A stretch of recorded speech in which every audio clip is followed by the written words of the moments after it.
Hello' বন্ধুসকল, আজি ধুনীয়া এখন টিন ছেট ঘৰৰ ডিজাইন লৈ আপোনালোকৰ মাজত আহিলোঁ। এই ভিডিঅ'টো সঞ্জয় দাস দাদাৰ ৰিকুৱেষ্টত এই ঘৰখন ডিজাইন কৰিছোঁ। আশা কৰোঁ ঘৰখন চাই বহুত ভাল লাগিব।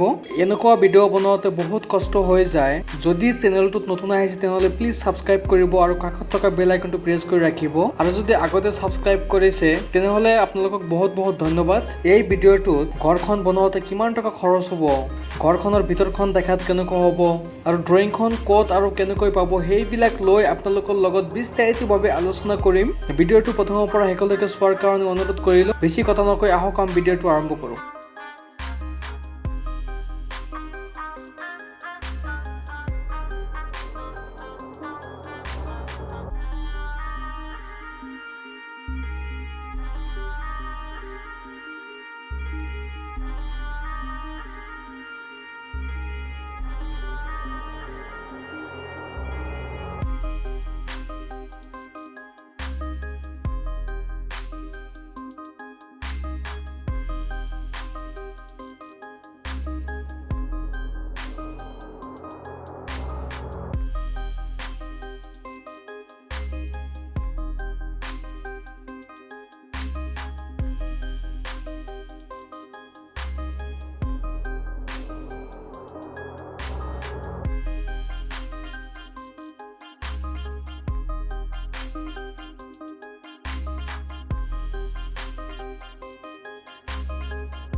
এই ঘৰখনৰ দিক ৰাখিছোঁ 28 ফিট আৰু প্ৰস্থ ৰাখিছোঁ 36 ফিট।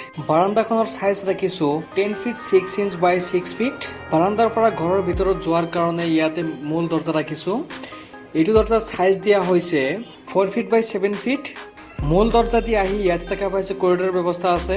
এইখন কৰিডৰৰ বহল দিয়া হৈছে 4 ফিট। ইয়াতে দেখা পাই আছে 1 নম্বৰ বেডৰুমৰ ব্যৱস্থা ৰাখিছোঁ। এইটো 1 নম্বৰ বেডৰুমৰ চাইজ দিয়া আছে 12 ফিট বাই 11 ফিট। 1 নম্বৰ বেডৰুমত সোমোৱাৰ কাৰণে ইয়াতে দৰ্জাৰ ব্যৱস্থা ৰাখিছোঁ। এইটো দৰ্জাৰ চাইজ দিয়া আছে 3 ফিট বাই 7 ফিট। 1 নম্বৰ বেডৰুমৰ কাৰণে ইয়াতে আৰু ইয়াতে খিৰিকীৰ ব্যৱস্থা ৰাখিছোঁ। এইটো খিৰিকীৰ চাইজ দিয়া আছে 6 ফিট বাই 4 ফিট আৰু এইটো খিৰিকীৰ চাইজ দিয়া আছে 5 ফিট বাই 4 ফিট। ইয়াতে দেখা পাইছে 2 নম্বৰ বেডৰুমৰ ব্যৱস্থা ৰাখিছোঁ। এইটো 2 নম্বৰ বেডৰুমৰ চাইজ দিয়া আছে 12 ফিট বাই 15 ফিট। 2 নম্বৰ বেডৰুমত সোমোৱাৰ কাৰণে দুখন দৰ্জাৰ ব্যৱস্থা ৰাখিছোঁ ইয়াতে আৰু ইয়াতে। এইটো দৰ্জাৰ চাইজ দিয়া আছে 3 ফিট বাই 7 ফিট দিয়া হৈছে। 2 নম্বৰ বেডৰুমৰ কাৰণে ইয়াতে আৰু ইয়াতে খিৰিকীৰ ব্যৱস্থা ৰাখিছোঁ। এই দুটা খিৰিকীৰ চাইজ 4 ফিট বাই 4 ফিট দিয়া হৈছে। ইয়াতে দেখা পাই আছে ডাঙৰকৈ হল ৰুমৰ ব্যৱস্থা ৰখা হৈছে। ইয়াতে আপোনালোকে খোৱা লোৱাৰ ব্যৱস্থা কৰিব পাৰিব। এইটো হল ৰুমৰ চাইজ দিয়া আছে 14 ফিট বাই 14 ফিট। এইটো হল ৰুমৰ কাৰণে দুখন খিৰিকীৰ ব্যৱস্থা ৰাখিছোঁ। এইটো খিৰিকীৰ চাইজ দিয়া আছে 5 ফিট বাই 4 ফিট আৰু এইটো খিৰিকীৰ চাইজ দিয়া আছে 6 ফিট বাই 4 ফিট। ইয়াতে দেখা পাই আছে কিটচেনৰ ব্যৱস্থা ৰাখিছোঁ। এইটো কিটচেনৰ চাইজ দিয়া আছে 4 ফিট 6 ইঞ্চ বাই 11 ফিট 7 ইঞ্চ। কিটচেনত সোমোৱাৰ কাৰণে ইয়াতে দৰ্জাৰ ব্যৱস্থা ৰাখিছোঁ। এইটো দৰ্জাৰ চাইজ দিয়া আছে 3 ফিট বাই 7 ফিট। কিটচেনৰ কাৰণে ইয়াতে খিৰিকীৰ ব্যৱস্থা ৰাখিছোঁ। এইটো খিৰিকীৰ চাইজ দিয়া আছে 6 ফিট বাই 4 ফিট। কিচেনৰ লগতে ষ্ট'ৰ ৰুমৰ ব্যৱস্থা ৰাখিছোঁ। এইটো ষ্ট'ৰ ৰুমৰ চাইজ দিয়া আছে 5 ফিট বাই 4 ফিট। ষ্ট'ৰ ৰুমত সোমোৱাৰ কাৰণে ইয়াতে দৰ্জাৰ ব্যৱস্থা ৰাখিছোঁ। এইটো দরজার সাইজ দিয়া আছে 3 ফিট বাই 7 ফিট। ইয়াতে কমন টয়লেট বাথরুমের ব্যবস্থা রাখিছো। টয়লেট বাথরুমের সাইজ দিয়া আছে 5 feet by 7 feet 6 inch. Toilet বাথরুমত সোমোৱাৰ কাৰণে ইয়াতে দরজার ব্যবস্থা রাখিছো। এইটো দরজার সাইজ দিয়া আছে 2 ফিট 6 ইঞ্চ বাই 6 ফিট 6 ইঞ্চ। চেনেলটো যদি এতিয়ালৈকে সাবস্ক্রাইব কৰা নাই তেনেহ'লে প্লিজ সাবস্ক্ৰাইব কৰিব। ইয়াতে দেখা পাইছে 3 নম্বৰ বেডৰুমৰ ব্যৱস্থা ৰাখিছো।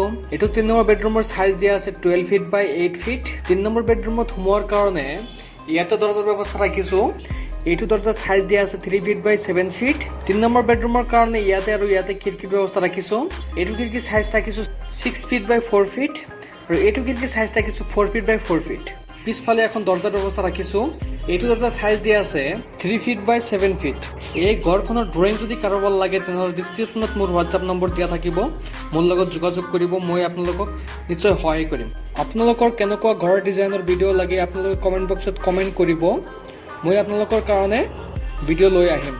এতিয়া ঘৰখন বনোৱাতে কিমান টকা খৰচ হ'ব সেইটো লৈ আপোনালোকৰ লগত আলোচনা কৰিম। এই ঘৰখনৰ খৰচ কমপ্লিটলি ডিপেণ্ড কৰিব ঘৰখনৰ মেটেৰিয়েলছৰ ওপৰত আৰু ঘৰখন কোনটো ঠাইত বনাই আছে সেইটোৰ ওপৰত। ঘৰখনৰ মেটেৰিয়েলছৰ ওপৰত আৰু ঠাইৰ ওপৰত ডিপেণ্ড কৰি ঘৰখনৰ খৰচ কম বেছি হ'ব পাৰে। মই আপোনালোকক এপ্ৰক্সিমেট আইডিয়া এখন দিওঁ। এই ঘৰখন বনোৱাতে 10 লাখ টকাৰ পৰা 11 লাখ টকাৰ ভিতৰত কমপ্লিট হৈ যাব বুলি আশা ৰাখিছোঁ। যদি ভিডিঅ'টোৰ পৰা অলপ হ'লেও ঘৰ বনোৱাৰ আইডিয়া পাইছে তেনেহ'লে ভিডিঅ'টো লাইক কৰিব, কমেণ্ট কৰিব আৰু এনেকুৱা নতুন নতুন ঘৰ ডিজাইনৰ ভিডিঅ' পাবলৈ মোৰ চেনেলটো ছাবস্ক্ৰাইব কৰিব। আজিৰ কাৰণে এইখিনিয়ে, ধন্যবাদ।